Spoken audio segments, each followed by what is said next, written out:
Au musée Garinet, vous pourrez découvrir Léon Bourgeois, artiste et collectionneur. En effet, Léon Bourgeois, ami des arts, très rapidement va s'intéresser à la caricature.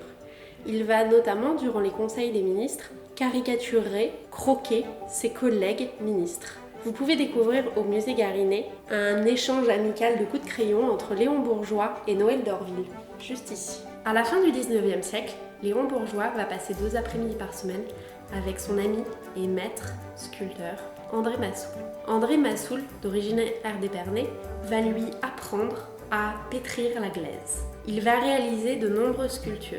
Malheureusement, il n'est pas très fier de son travail et détruit beaucoup de ses œuvres.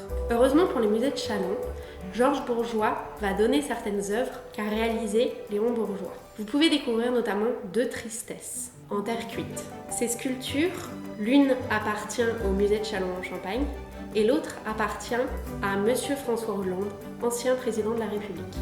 En 1903, Léon Bourgeois va perdre sa fille Hélène de la tuberculose. À la mort de Léon Bourgeois, Georges Bourgeois va donner au musée de Châlons une représentation d'Hélène Bourgeois en marbre.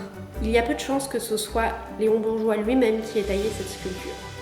Cependant, à l'époque, ce qui se faisait beaucoup, c'est que l'artiste, donc Léon Bourgeois, a réalisé une sculpture en argile qu'il a donnée à un spécialiste du marbre qu'il a lui-même taillé.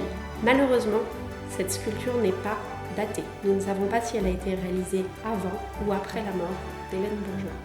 Léon Bourgeois était aussi un collectionneur. Il avait notamment dans sa collection ce portrait de lui-même réalisé par Alfred Roll. Mais il avait aussi 3 sculptures de Rodin qui ont été données au musée de Châlons.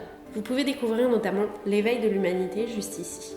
Cette œuvre lui a été offerte par les membres de la délégation de la seconde conférence de La Haye en 1907. Il était alors président de cette conférence et ils ont voulu le remercier. Lors de la cérémonie où il a reçu cette sculpture, Auguste Rodin ainsi que le président étaient présents.